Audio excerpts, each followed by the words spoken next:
नमस्कार दोस्तों, कास क्लासेज में मैं चंद्रहास एक बार फिर से आप सभी का स्वागत करता हूं। साथियों, आज से हम प्रत्येक राज्य का विश्लेषण करेंगे।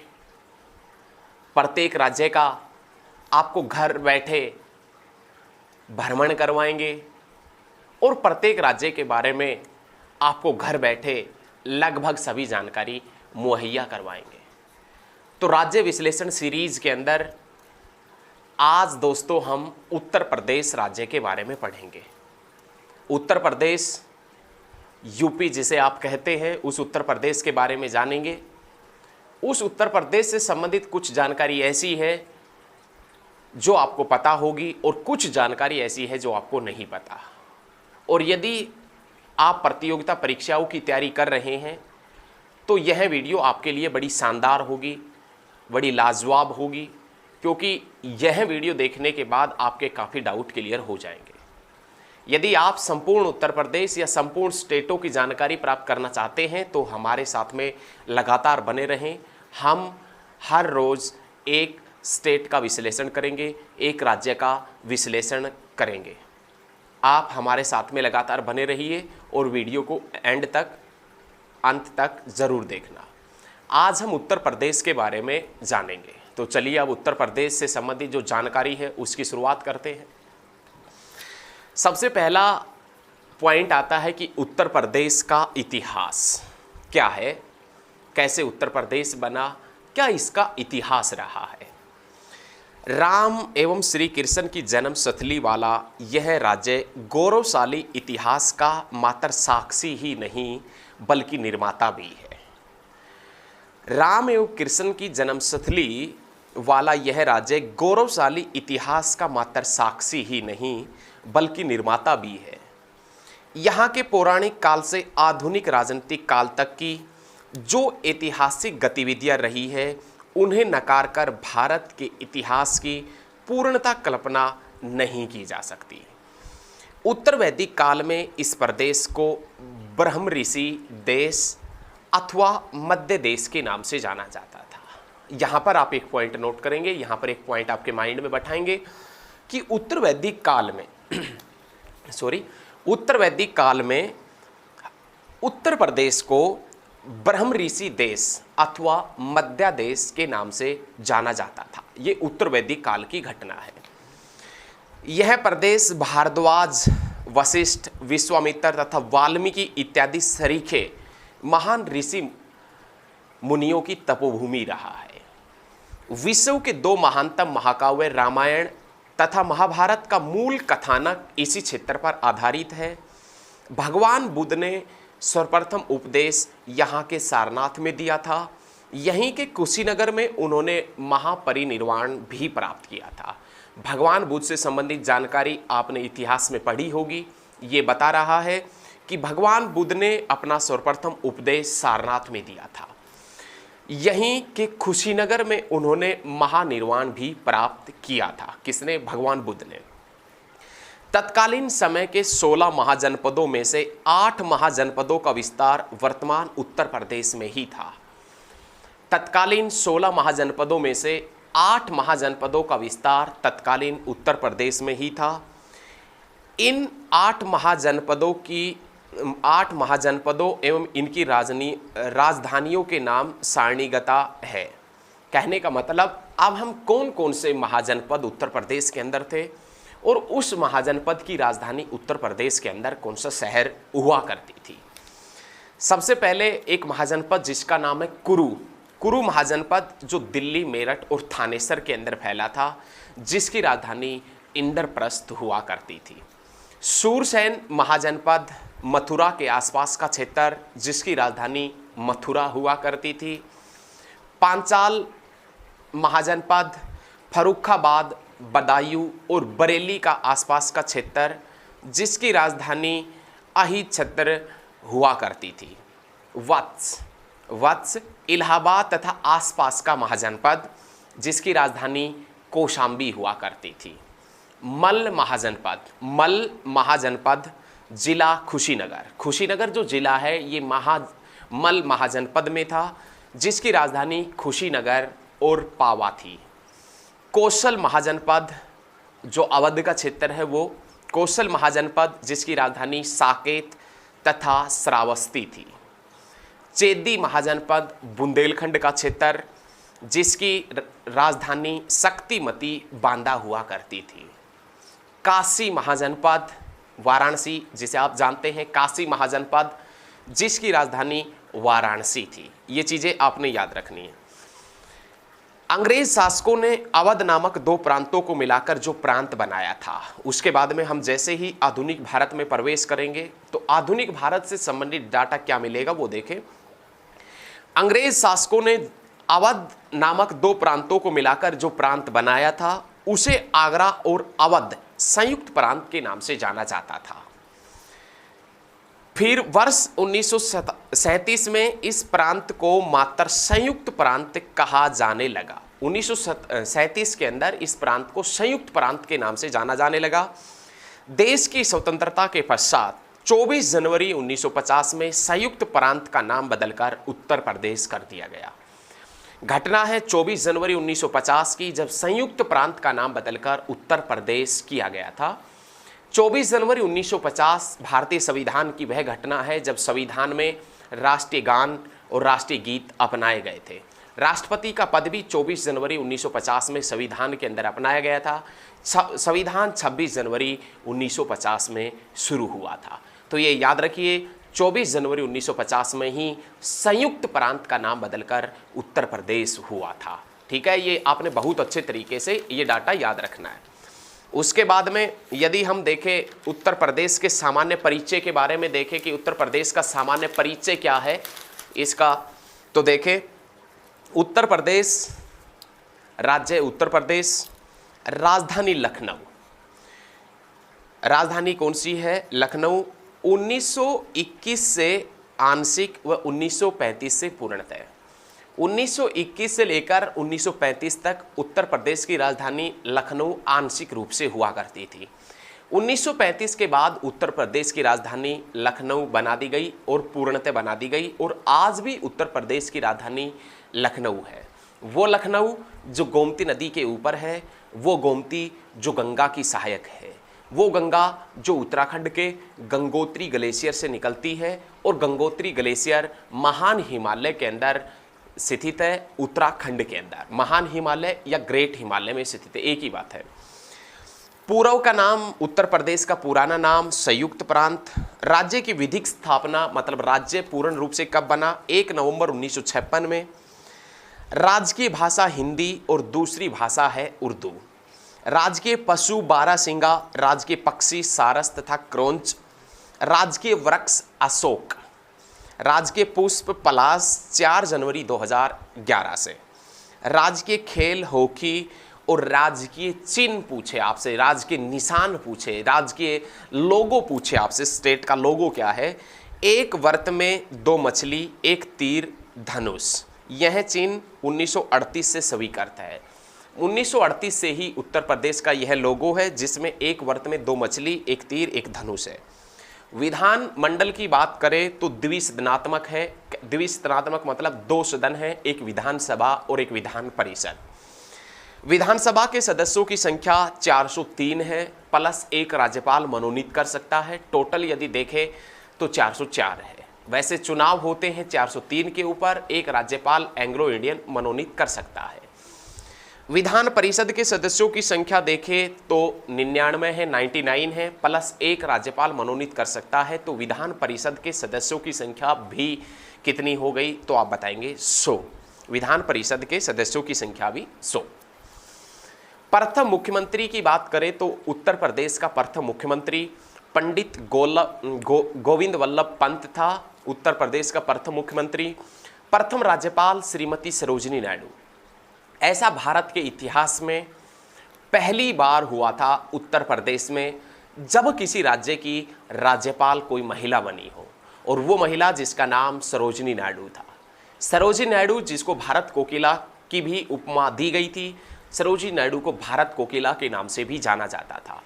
सरोजिनी नायडू को भारत कोकिला इंदिरा गांधी ने कहा था, और इंदिरा गांधी को प्रियदर्शनी सरोजिनी नायडू ने कहकर पुकारा था। ये सरोजिनी नायडू भारत की प्रथम महिला भारतीय कांग्रेस की अध्यक्ष थी। प्रथम भारतीय महिला जो कांग्रेस की अध्यक्ष बनी, तो आप बताएंगे सरोजिनी नायडू 1925 कानपुर अधिवेशन में। और यदि आपसे उत्तर प्रदेश की प्रथम राज्यपाल पूछे या उत्तर प्रदेश का प्रथम राज्यपाल पूछे, तो आप बताएंगे प्रथम राज्यपाल श्रीमती सरोजिनी नायडू। प्रथम विधानसभा का गठन कब हुआ? उत्तर प्रदेश के अंदर पहली बार विधानसभा का गठन 8 मार्च 1952 में। प्रथम विधानसभा अध्यक्ष राजश्री पी.डी. टंडन ये उत्तर प्रदेश के प्रथम विधानसभा अध्यक्ष थे। प्रथम विधान परिषद सभापति चंद्रभाल। प्रथम मुख्य न्यायाधीश न्यायमूर्ति वाल्टर मोर्गन। ये घटना है 1866 से लेकर 1871 के बीच की। उत्तर प्रदेश जो हाई कोर्ट है, उस उत्तर प्रदेश के हाई कोर्ट के प्रथम जो चीफ जस्टिस थे, प्रथम मुख्य न्यायाधीश थे, उसमें नाम आता है न्यायमूर्ति वाल्टर मोर्गन 1866 से लेकर 1871। प्रथम महिला मुख्यमंत्री श्रीमती सुचेता कृपलानी। ऐसा भी भारत के इतिहास में पहली बार उत्तर प्रदेश में हुआ था जब किसी राज्य की मुख्यमंत्री कोई महिला बनी हो। किसी भी राज्य की प्रथम महिला मुख्यमंत्री सुचेता कृपलानी थी, और ये सुचेता कृपलानी उत्तर प्रदेश के साथ में लगते राज्य हरियाणा की रहने वाली थी। हरियाणा में एक शहर है जहाँ पर जिसे साइंस सिटी के नाम से जाना जाता है, वो शहर अंबाला है, और उसी अंबाला से रहने वाली थी कौन? तो आप बताएंगे सुचेता कृपलानी। ये उत्तर प्रदेश की या भारत की पहली महिला मुख्यमंत्री थी। उसके बाद में प्रथम दलित महिला मुख्यमंत्री श्रीमती मायावती प्रथम दलित महिला मुख्यमंत्री है। याद रखें, मायावती जिसका चुनाव चिन्ह, श्री मायावती जिसका जो पार्टी है बसपा बहुजन समाज पार्टी, उसका चुनाव चिन्ह हाथी है, याद रखना है। प्रथम यदि लोकायुक्त पूछे तो विशंबर दयाल। और प्रथम विश्वविद्यालय इलाहाबाद विश्वविद्यालय। उत्तर प्रदेश का पहला विश्वविद्यालय इलाहाबाद विश्वविद्यालय है। इलाहाबाद जिसका नाम प्रयागराज हो गया। राजा हर्षवर्धन के शासनकाल में भी इलाहाबाद का नाम प्रयागराज हुआ करता था, लेकिन एक समय ऐसा आया कि बाबर, मुगल वंश की नींव जिसने रखी थी, वो बाबर जिसने इलाहाबाद का नाम बदलकर प्रयागराज का नाम बदलकर इलाहाबाद कर दिया था। वर्तमान में उत्तर प्रदेश के अंदर जो भी सरकार है और इस सरकार का जो मुख्यमंत्री है, इस मुख्यमंत्री ने योगी आदित्यनाथ ने उत्तर प्रदेश जो है, उत्तर प्रदेश का वह शहर जिसका नाम इलाहाबाद था, उसका नाम बदलकर इसने फिर से प्रयागराज कर दिया है। तो ये भी सभी पॉइंट आपने बहुत अच्छे तरीके से याद रखे। अब हम उत्तर प्रदेश की भौगोलिक स्थिति देखेंगे, कौन कौन सी नदियाँ बहती है, किस प्रकार की मिट्टी मिलती है, क्या क्या इसके पॉइंट बनते हैं, ये सभी हम देखेंगे अभी 1 मिनट के लिए। ठीक है, सभी पॉइंटों को अच्छे तरीके से पढ़ेंगे। भौगोलिक परिदृश्य से देखें तो उत्तर प्रदेश कौन कौन से अक्षांशों के बीच स्थित है और कौन कौन से देशांतरों के मध्य स्थित है।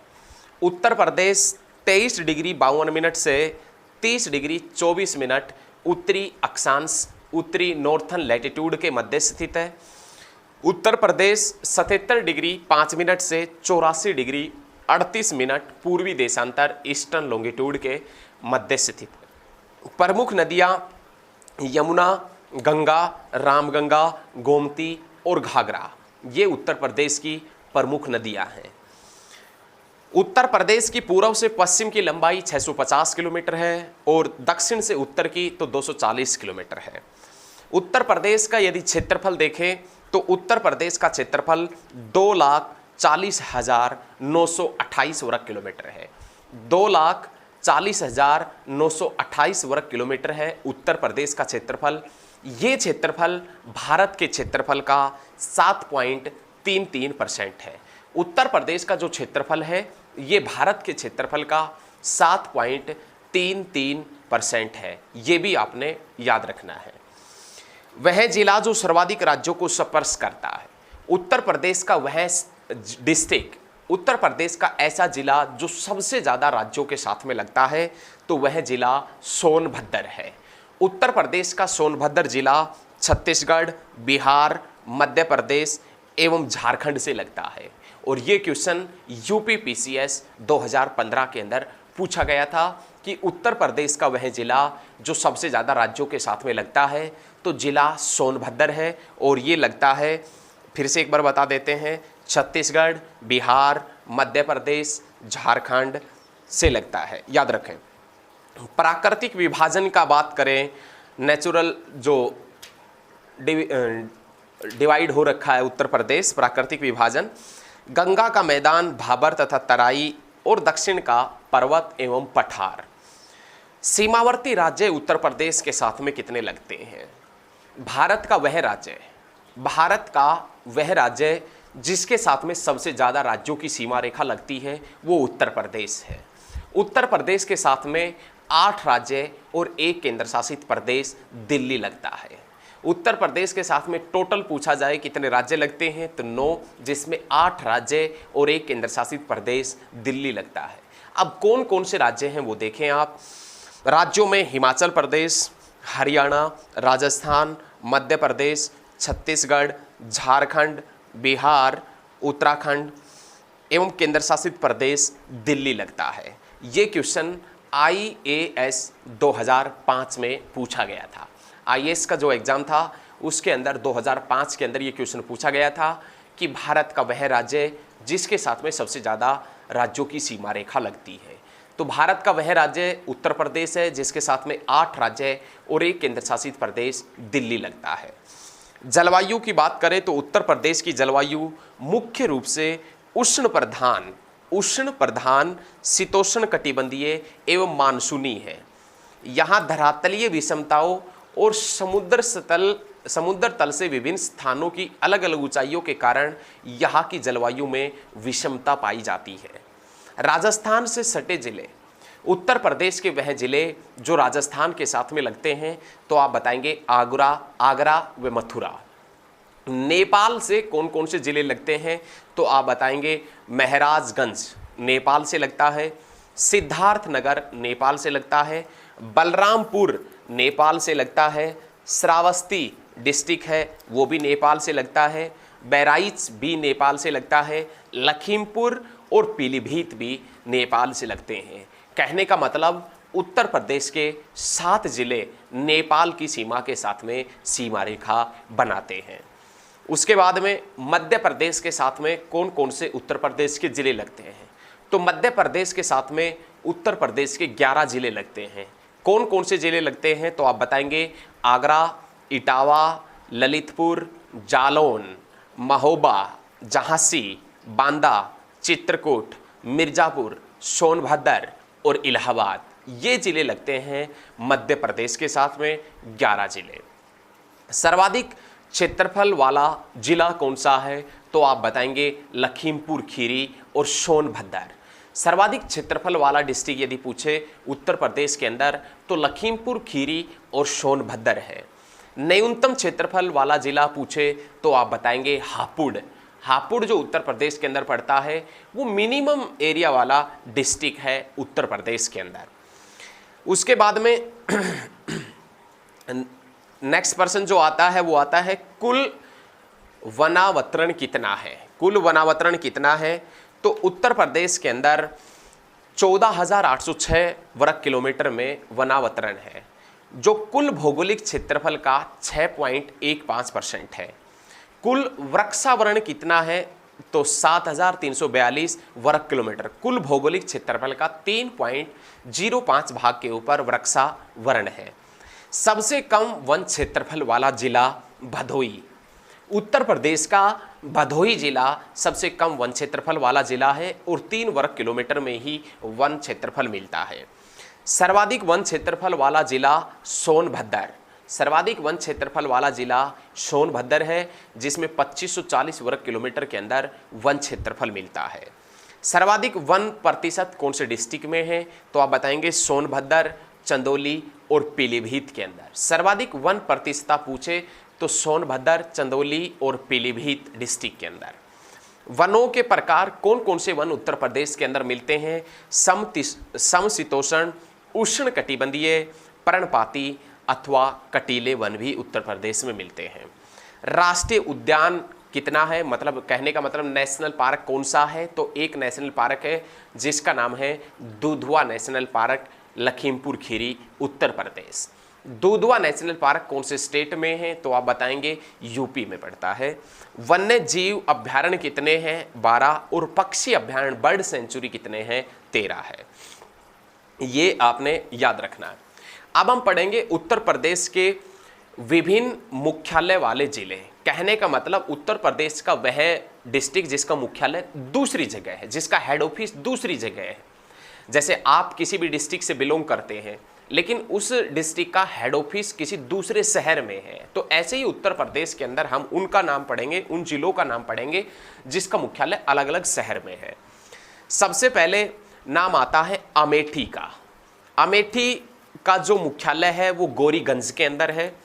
संत कबीर नगर जिले का नाम संत कबीर नगर, जिसका मुख्यालय खलीलाबाद के अंदर है। गौतम बुद्ध नगर जिले का नाम है, गौतम बुद्ध नगर का मुख्यालय नोएडा में है। कौशाम्बी का मुख्यालय मजनगर में है। गौतम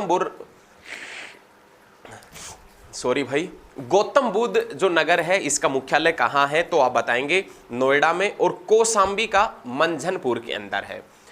अंबेडकर नगर जो जिला है उसका अकबरपुर के अंदर मुख्यालय है। कुशीनगर जो जिला है उसका पडरौना के अंदर मुख्यालय है। और कानपुर देहात जो जिला है उसका मुख्यालय अकबरपुर माती में है। सिद्धार्थ नगर जो जिला है उसका मुख्यालय नौगढ़ में है। सोनभद्र जो जिला है उसका मुख्यालय रॉबर्ट्सगंज के अंदर है। और जालौन जो जिला है उसका मुख्यालय उरई में है। और फर्रुखाबाद जो जिला है उसका मुख्यालय फतेहगढ़ के अंदर है। और संभल जो जिला है उसका मुख्यालय पवासा के अंदर स्थित है। अब उत्तर प्रदेश के हम उन शहरों का जिक्र करेंगे जो नगर निगम बना रखे हैं। उत्तर प्रदेश के नगर निगमों के बारे में पढ़ेंगे। उत्तर प्रदेश के अंदर जो नगर निगम है उसमें नाम आता है लखनऊ, प्रयागराज, गोरखपुर, अलीगढ़, सहारनपुर, मथुरा, वृंदावन, आगरा, वाराणसी, बरेली, मुरादाबाद, फिरोजाबाद, शाहजहाँपुर, कानपुर, मेरठ, गाजियाबाद, झांसी और अयोध्या। उत्तर प्रदेश के अंदर वर्तमान में 17 नगर निगम है। जो नगर निगम हमने बताए हैं ये भी आप याद रखिएगा। अब उत्तर प्रदेश के जो चर्चित शहरों के उपनाम हैं, जैसे आप किसी भी शहर से बिलोंग करते हैं, आप किसी भी शहर से हैं, लेकिन वो शहर किस लिए प्रसिद्ध है और उस शहर का नाम उस प्रसिद्धि के कारण क्या रखा गया है वो भी देखें। सबसे पहले आता है लखनऊ, जो गोमती नदी के ऊपर स्थित है। इसे नवाबों की नगरी के नाम से भी जाना जाता है, इसे बागों की नगरी के नाम से भी जाना जाता है, और इसे नजाकत नसाफत का शहर भी कहा जाता है। उसके बाद में नाम आता है मलिहाबाद। मलिहाबाद जो लखनऊ के अंदर ही पड़ता है, जिसे आमों का शहर कहते हैं। मलिहाबाद जो लखनऊ के अंदर पड़ता है, जिसे आमों के शहर के नाम से जानते हैं। मुरादाबाद, उत्तर प्रदेश का मुरादाबाद पीतल नगरी या बर्तनों के शहर के नाम से जाना जाता है। गोरखपुर उत्तर प्रदेश का नाथ नगरी के नाम से, नाथ जो अपने बाबा वगैरह नहीं होते हैं, साधु संत वगैरह, नाथ वगैरह, नाथ नगरी के नाम से जाना जाता है। अलीगढ़ को ताला नगरी के नाम से जानते हैं। कानपुर को औद्योगिक नगरी, चरम नगरी, और पूर्वोत्तर भारत का मैनचेस्टर। पूर्वोत्तर भारत का मैनचेस्टर किसे कहते हैं, तो आप बताएंगे कानपुर। कन्नौज को इत्तर नगरी के नाम से भी जानते हैं, और ताज नगरी अयोध्या को कहते हैं, और कैंची नगरी या क्रांति का शहर मेरठ को कहा जाता है। चूड़ी नगरी फिरोजाबाद और सुहाग नगरी भी फिरोजाबाद को कहा जाता है। तीर्थ नगरी के नाम से अयोध्या को जाना जाता है। घाटों और अखाड़ों का नगर वाराणसी को कहा जाता है। बैत या बांस बरेली या सुरमा शहर बरेली को कहा जाता है। काशी की बहन या बहन अफीम उत्पादक किसे कहते हैं, गाजीपुर को, और दिल्ली का बच्चा गाजियाबाद नोएडा को कहते हैं। कालीन उद्योग कौन से जिले का प्रसिद्ध है? तो आप बताएंगे भदोही का प्रसिद्ध है। ठीक है, ये याद रखिएगा। अब हम पढ़ेंगे उत्तर प्रदेश के प्रमुख धार्मिक स्थल। उत्तर प्रदेश के अंदर कौन कौन से धार्मिक स्थल है उनके बारे में जानेंगे। उत्तर प्रदेश में एक शहर पड़ता है जिसका नाम है बदायूं, और उस बदायूं के अंदर अजमेर शरीफ के समान प्रतिष्ठित एक स्थल पर हजरत निजामुद्दीन औलिया के पिता की मजार एवं संत हजरत सुल्तानुल आरफीन व शाह विलायत की दरगाह है। जौनपुर, उत्तर प्रदेश का जो जौनपुर है वो किसके कारण प्रसिद्ध है? यह सरकी शासकों द्वारा निर्मित मस्जिदों अटाला मस्जिद की वजह से विख्यात है। धार्मिक स्थलों का बात कर रहे हैं तो उत्तर प्रदेश में कौन सा धार्मिक स्थल है? तो मुस्लिम धर्म से संबंधित यह सरकी शासकों द्वारा निर्मित अटाला मस्जिद की विशेषता के कारण प्रसिद्ध है। उसके बाद में उत्तर प्रदेश का देवबंद, ये भी एक धार्मिक स्थल है देवबंद, जो सहारनपुर के पास में पड़ता है। इस स्थल पर दुर्गा मंदिर, देवी कुंड तथा इस्लामी शिक्षा का विश्व प्रसिद्ध केंद्र दारुल उलूम आदि है। उसके बाद में बाराबंकी के पास में एक कस्बा पड़ता है जिसका नाम है देवा शरीफ। यहाँ प्रसिद्ध सूफी संत हाजी वारिस अली शाह की मजार है। उसके बाद में कुशीनगर, भगवान बुद्ध ने यहाँ महापरिनिर्वाण प्राप्त किया था। फतेहपुर सीकरी जो आगरा के पास में है, सूफी संत सलीम चिश्ती का प्राचीन मकबरा होने के कारण यह स्थल विख्यात है। सूफी संत सलीम चिश्ती का प्राचीन मकबरा कहाँ स्थित है? तो आप बताएंगे फतेहपुर सीकरी, आगरा। उसके बाद में सारनाथ जो वाराणसी के पास में है, प्राचीन बौद्ध स्तूप एवं महात्मा बुद्ध के पहले उपदेश धर्म चक्कर परिवर्तन के कारण विख्यात है। किछोछा जो फैजाबाद के पास में पड़ता है, यहाँ संत सैयद महमूद शाह अशरफ जहांगीर की दरगाह है। बहराइच, उत्तर प्रदेश का बहराइच शहर फकीर सैयद सलार मसूद गाजी की दरगाह हेतु विख्यात। इस स्थल पर लोग फूलों की चादरें चढ़ाने आते हैं। राजापुर, गोस्वामी तुलसीदास की जन्मस्थली राजापुर चित्रकूट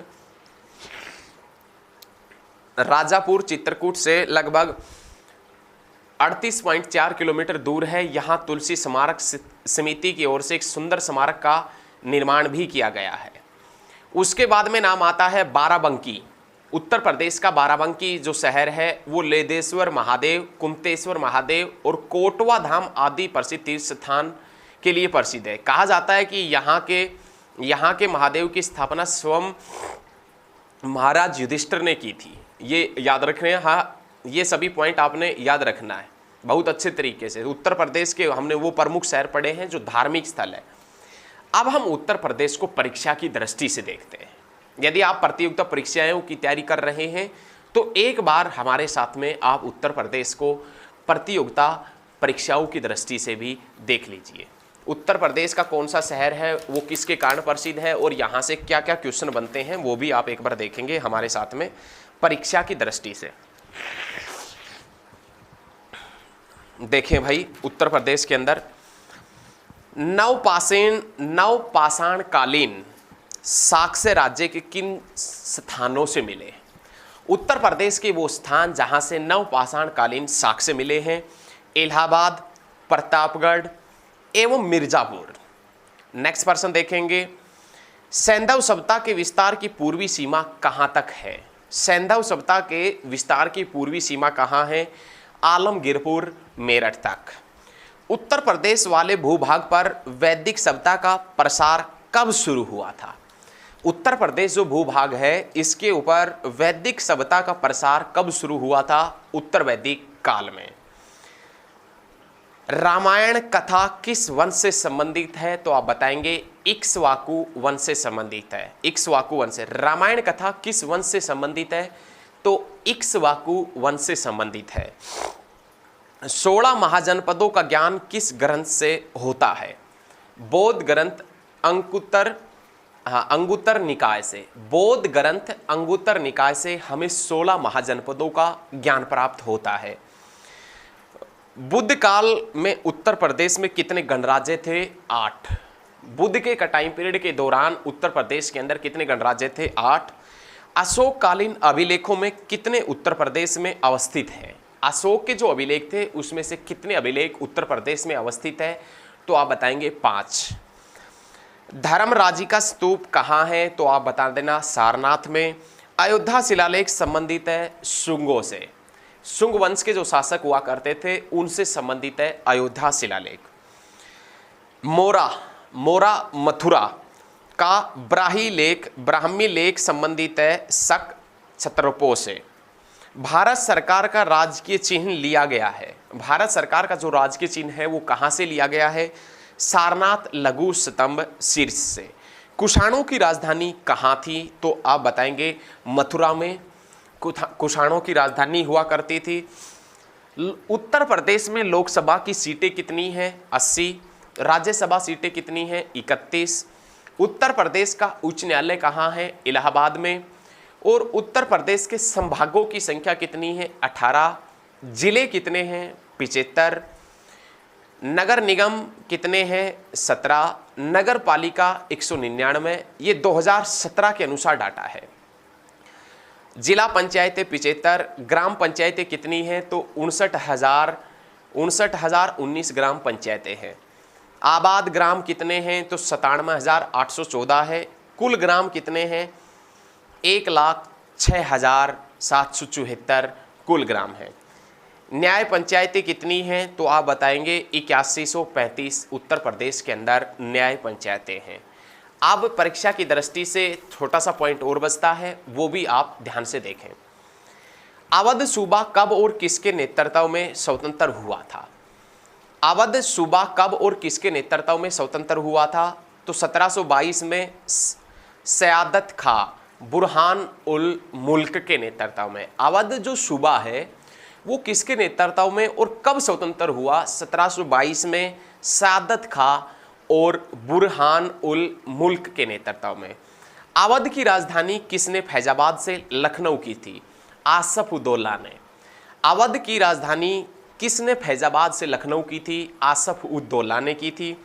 अकबर के 9 नवरत्नों में से 2 उत्तर प्रदेश के थे, बीरबल और टोडरमल।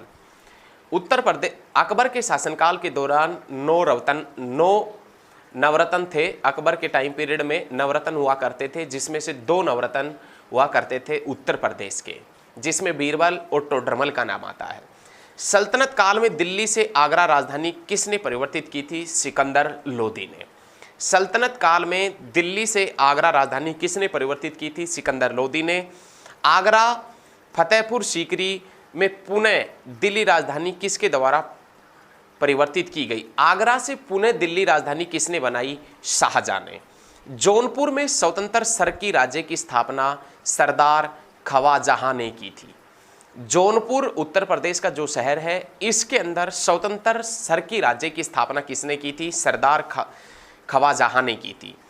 फिरोज शाह तुगलक ने उत्तर प्रदेश में जौनपुर के अतिरिक्त कौन सा नगर स्थापित किया था? फिरोजाबाद। मनु के पुत्र इक्ष्वाकु ने अपनी राजधानी कहां बनाई थी? तो आप बताएंगे अयोध्या के अंदर। नहुस के पुत्र ययाति, जो कि भारत के प्रथम चक्रवर्ती सम्राट थे, के 5 राजवंशों में यथा कुरुवंश, यदुवंश, गादीवंश, वत्सवंश और छात्रवृद्ध वंश के राज्यों की राजधानी कौन कौन सी हुआ करती थी? तो हस्तिनापुर, मथुरा, कन्नौज, कौशाम्बी तथा वाराणसी ये राजधानी हुआ करती थी। किस मोखरी वंश के राजा ने हुणों को परास्त कर कन्नौज को पुनः मध्य देश राजधानी बनाया था? ईशान वर्मन। याद रखिएगा, ईशान वर्मन ने। हर्षवर्धन के बाद कन्नौज पर किस शासक का आधिपत्य कायम हुआ था? तो आप बताएंगे यशोवर्मन का। हर्षवर्धन के बाद कन्नौज पर किस राजा का फिर से शासन कायम हुआ था? तो आप बताना यशोवर्मन का। गुज्जर प्रतिहार, पाल तथा राष्ट्रकूट वंशों के बीच कन्नौज पर पूर्ण आधिपत्य कायम करने हेतु संघर्ष में अंततः कौन सफल रहा था? गुज्जर प्रतिहार। 1857 के प्रथम स्वतंत्रता आंदोलन की शुरुआत कहां से और कब हुई थी? तो आप बताएंगे 10 मई 1857 को मेरठ से। प्रथम स्वतंत्रता संग्राम आंदोलन के दौरान कानपुर का पेशवा किसे घोषित किया गया? कानपुर का पेशवा नाना साहब को घोषित किया गया था। 1857 की क्रांति के दौरान किसे अवध का नवाब घोषित किया गया था? 1857 की क्रांति के दौरान किस व्यक्ति को अवध का नवाब घोषित किया गया था? ब्रिटिश कदर को। ब्रिटिश कदर को। उत्तर प्रदेश की राजधानी आगरा से इलाहाबाद कब बनी? 1858 में। उत्तर प्रदेश देश के कितने राज्यों से घिरा हुआ है? तो आप बताएंगे 8 राज्य और 1 केंद्र शासित प्रदेश से उत्तर प्रदेश घिरा हुआ है। अब हम उत्तर प्रदेश के जो कारखाने हैं, जो महत्वपूर्ण कारखाने हैं, वो कौन से शहर के अंदर है उनके बारे में जानेंगे। डीजल लोकोमोटिव वर्क्स कहाँ है? तो आप बताएंगे मडुहाडी और वाराणसी में। सिंगरौली कोयला खान जो सिंगरौली डिस्ट्रिक्ट और उत्तर प्रदेश के सोनभद्र डिस्ट्रिक्ट में पड़ती है। उर्वरक कारखाने कहाँ हैं? तो आप बताएंगे इलाहाबाद में, गोंडा में और गोरखपुर में। मॉडर्न बेकरीज कारखाने कहाँ हैं? कानपुर में। इंडियन टेलीफोन इंडस्ट्री कहाँ है? रायबरेली और नैनी में। Bharat pumps and compressor limited, Naini Allahabad. Bharat pumps and compressor limited Naini Allahabad के अंदर है। और हिंदुस्तान एरोनॉटिक्स लिमिटेड लखनऊ के अंदर है। डीप फ्रीज मीट प्लांट कहाँ है? तो आप बताएंगे टुंडला के अंदर। सीमेंट कारखाना कहाँ है? मिर्ज़ापुर में। भारत इलेक्ट्रॉनिक लिमिटेड कहाँ है? गाजियाबाद में। भारतीय चमड़ा रंगाई तथा जूता संस्थान कहाँ है? कानपुर में। तेल शोधक कारखाना कहाँ है? मथुरा में। हिंदुस्तान एल्यूमिनियम कॉरपोरेशन कहाँ है? तो आप बताएंगे रेणुकूट स्थान सोनभद्र के अंदर है। परमाणु शक्ति केंद्र कहाँ है? Narora Bulandshahr Uttar Pradesh. National thermal power plant Singrauli Sonbhadra के अंदर है। और कृत्रिम अंग निर्माण लिमिटेड कानपुर के अंदर है। साथियों, यदि हमारे द्वारा दी गई जानकारी आपको अच्छी लगी हो तो इस वीडियो को आप ज़्यादा से ज़्यादा साझा करना। और यदि प्रत्येक डिस्ट्रिक्ट का विश्लेषण आप ऐसे ही चाहते हैं, प्रत्येक डिस्ट्रिक्ट के बारे में आप सब सारी जानकारी प्राप्त करना चाहते हैं, और यदि आपने अभी तक हमारे चैनल को सब्सक्राइब नहीं किया है तो चैनल को सब्सक्राइब कर ले ताकि लेटेस्ट वीडियो सबसे पहले आप तक पहुंच सके। प्रत्येक जिले का संपूर्ण विश्लेषण जानने के लिए आप लगातार हमारे साथ में बने रहें। धन्यवाद। बहुत जल्द मिलेंगे, नेक्स्ट क्लास में मिलेंगे। धन्यवाद साथियों।